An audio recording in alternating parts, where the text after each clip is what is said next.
would like to invite on stage with your big round of applause, ladies and gentlemen, Dr. Amitabh Rajan, to begin this very informative, very interactive session. Welcome to you, sir, again.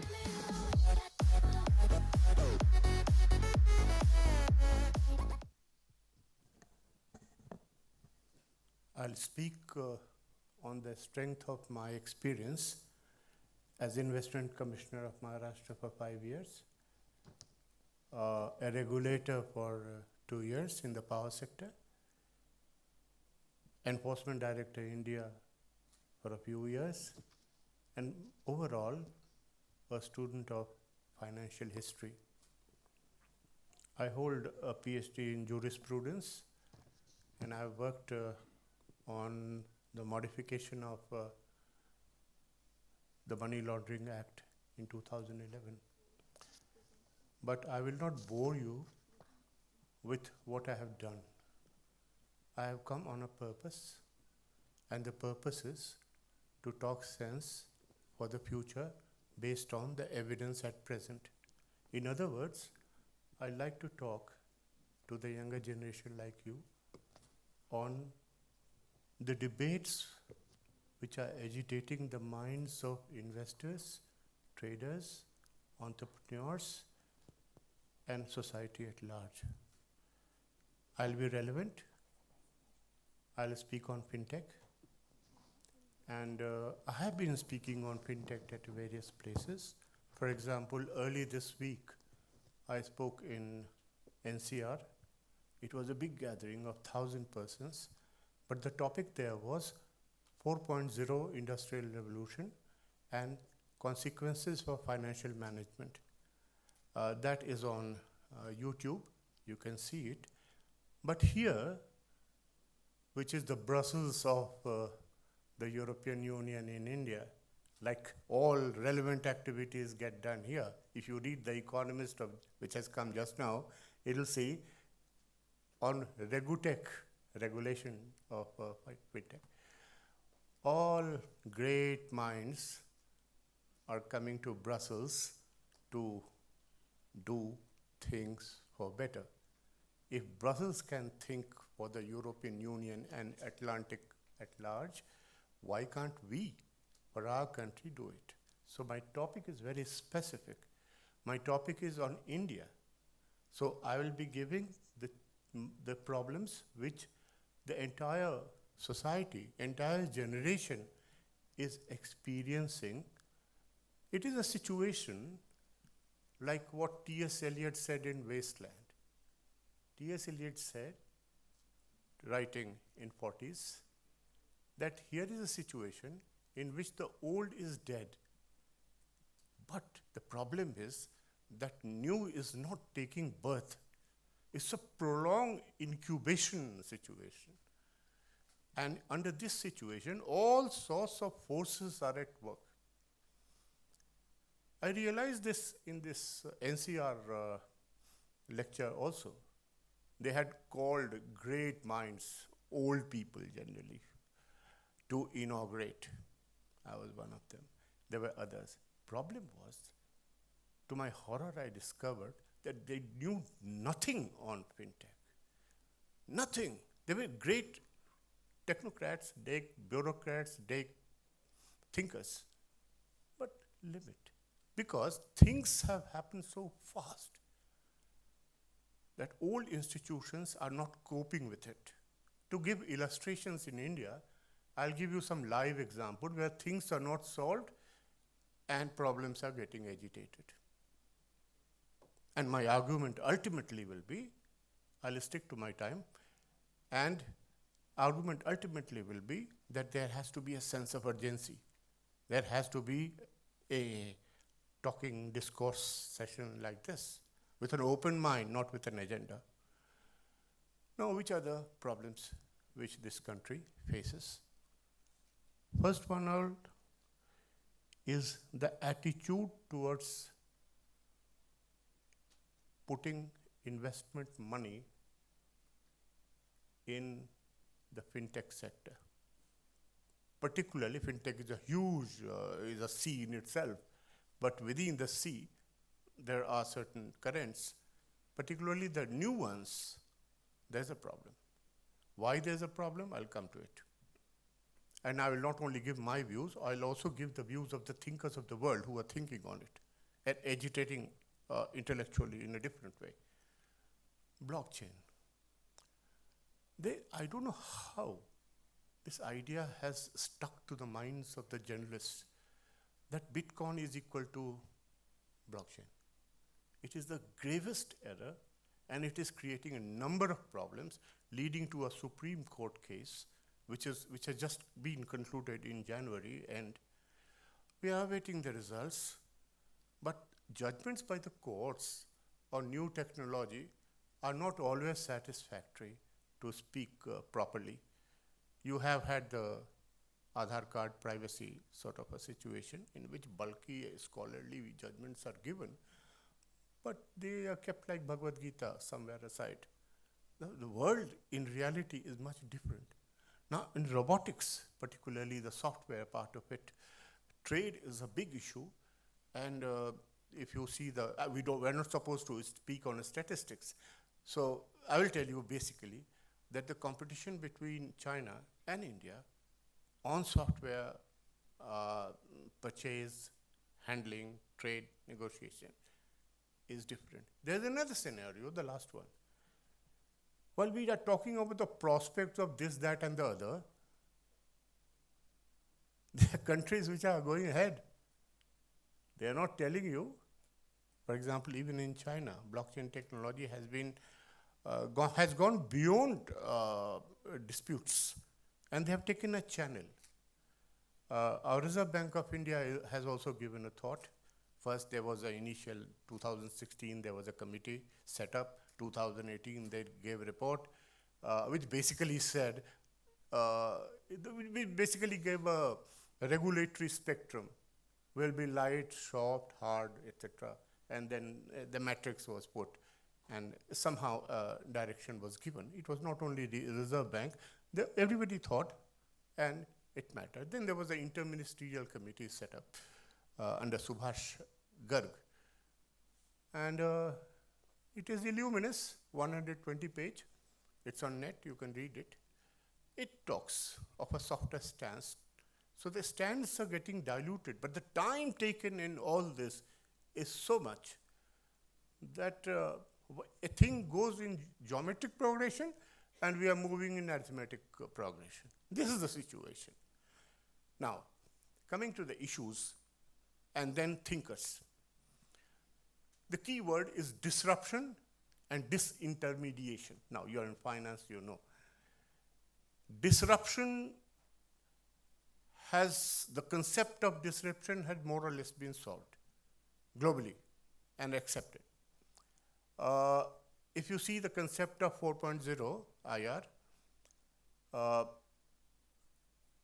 Klaus Schwab, who heads and was the founder of World Economic Forum, in 2015, he wrote an article, and that's very important, on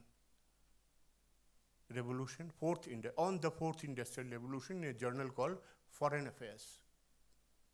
Then he wrote another article recently on the architecture of Fintech revolution for implementation. That article is the same journal, Foreign Affairs. It is 2019. In one sentence, I have to say this, that if you want to acquire dignity within your organization and beyond your organization, and for future ever, kindly go through that debate, which gives a framework of action. As far as India is concerned, on 4.0 IR, which has fintech component also, you know perhaps that there are only 4 centers which have been chosen for implementation across the world in developing, harnessing technology. So as an entrepreneur or as a representative of an organization, you must know where these 4 centers are. And the one which is in India, which is in Mumbai, it's called Center for the 4.0 IR. Uh, Progress has been made. It was inaugurated last year, and appointments are being done. But again, I'll say with dissatisfaction that we are neither here nor there. It's the same snail type of movement which is going on. On the contrary, the other three centers, which are in Japan, capital of Japan, which are in Germany, and the third one, which is also the headquarter and also located in San Francisco of US, a lot of work gets. What I have spoken so far is the need to be exposed to that type of literature and that type of activity which has been taken up by G20 countries, not only a few countries. And they are very good at summarizing like World Bank earlier, summarizing results and encouraging the debates and so on.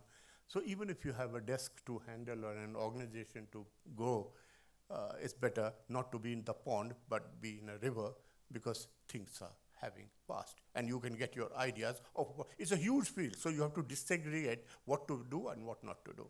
Second point, there is this very serious debate on state versus market. This debate started in 1936 when John Maynard Keynes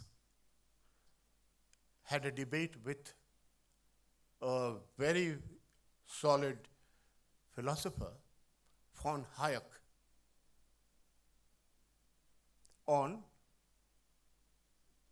the argument whether the state should expand or should shrink. To put it humorously, Hayek said, I would like to be a state to be small. Small as a baby, so small that the baby can be put in the bathtub and ultimately should be strangled at any time. Meaning thereby that a state which can also become crony like market, we can also become non-transparent like businesses, state which can be very perverse through surveillance. There's a whole excellent book written. I'll give the reading list of 10 books which you should read, so you don't have to copy it. It can be circulated immediately. That is called The Age of Surveillance, 2019.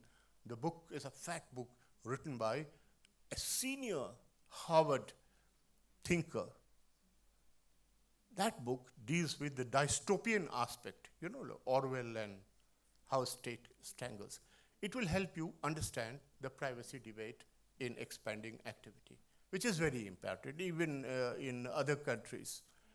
Then there is an insight, this is the third point, in a journal and later on in an article. There is a very famous book by a Harvard lawyer, he's from Harvard Law School, who was teaching law of contracts.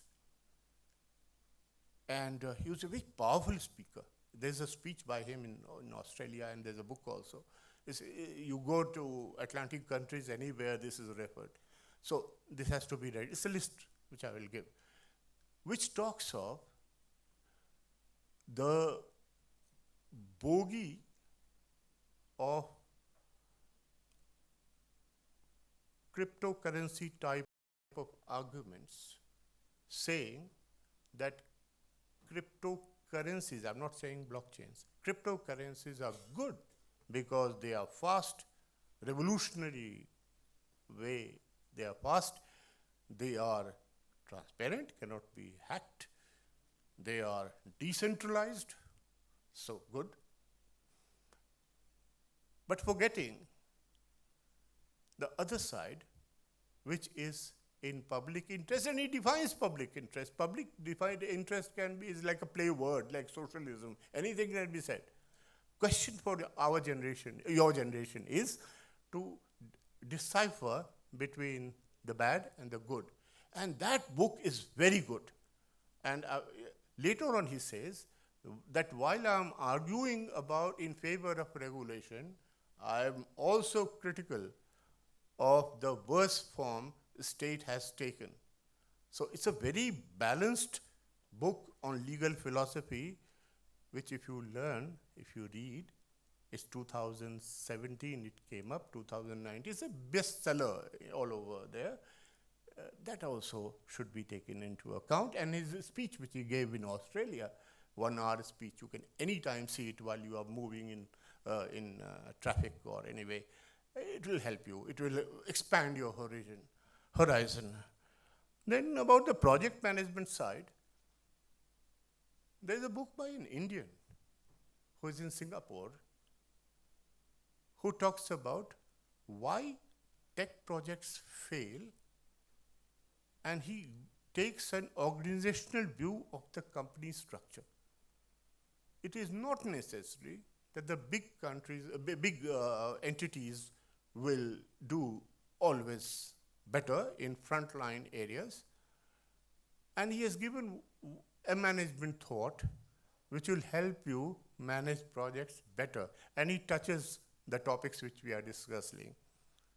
On Internet of Things, there is another Indian, certainly in America, Karthik.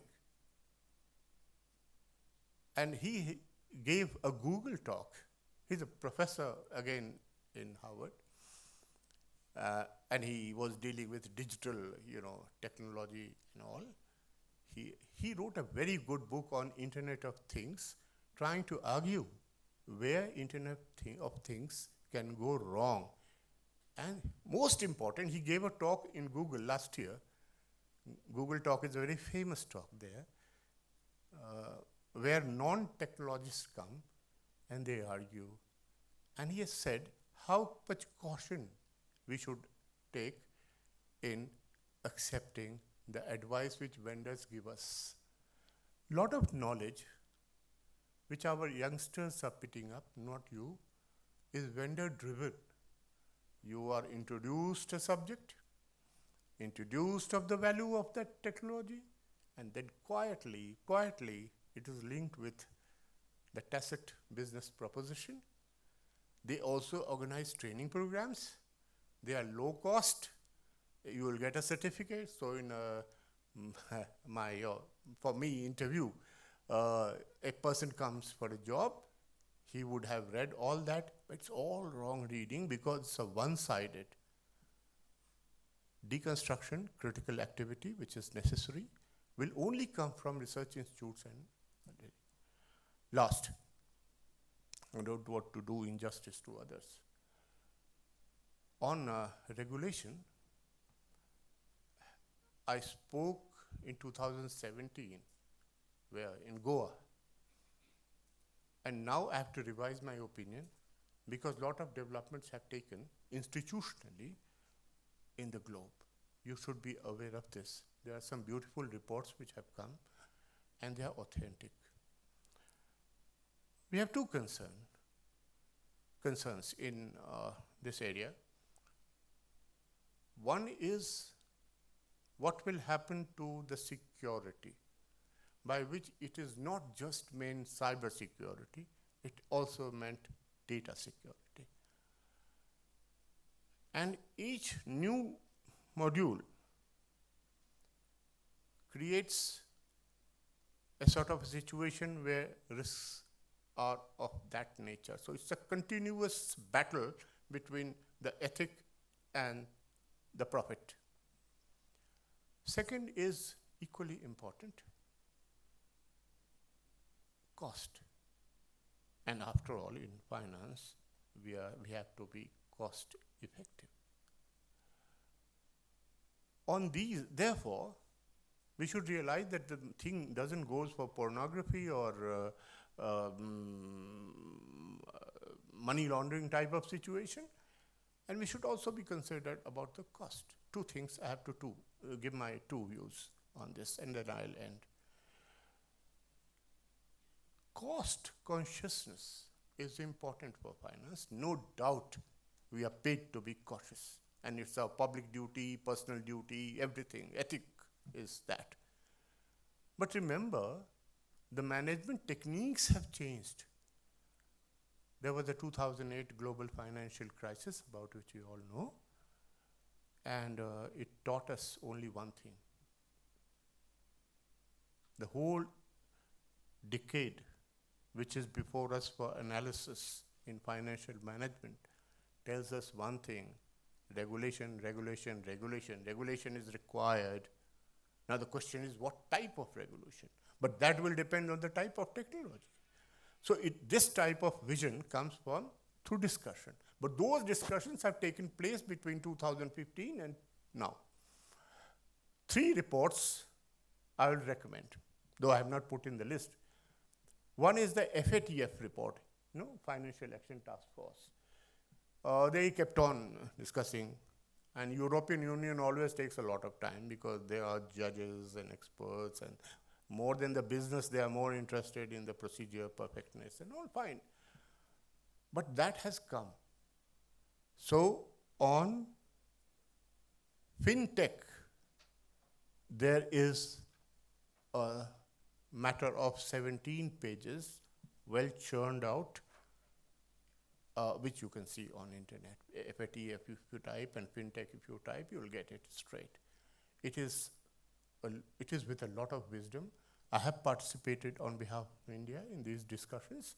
I know document looks small, but there are a lot of thinking goes beyond that if you want to make it properly. It's a good, authentic, liberal document which we should know. Second report which has come is from the European Union.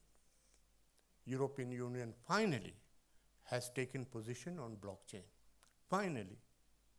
And again, it's a very learned document. So their statement on, they keep on issuing statements. And then they issue the framework ultimately. So framework has come now for their countries. Obviously, it's a very learned document. And the third is our sandbox, India. Sandbox looks a very simple word, but if you are an expert, you'll realize how much effort is required to come together and build a framework. Officers will never can do it. They can shrink it, take the irrelevant things out, ultimately bring to a limit. But the surgery, it's like they can do the nursing of a patient, but ultimately the surgery will have to be done by you. You who have studied. So that report on sandbox, again a framework also has come. It's not RBI, other regulators like IREDA and even SEBI, they have gone into it. Friends, I have to tell only this, that don't expect anything from the elder generation. They can waste your time by giving lectures in inaugurals and not lead you anywhere. Therefore, after some thought, I decided at least we should agree on the basic things which have to be read and keep updating from time to time. So that's why here I have brought it. I'll give it to the organization. There was no point reading it. You have a look, and more important, think about it. They are provocative, they are interesting, they are cross-disciplinary. A problem is we grow in career in one silo. That's why boards do not function properly. I know there's a beautiful article in Harvard Business Review on why boards are not serious about cyber security.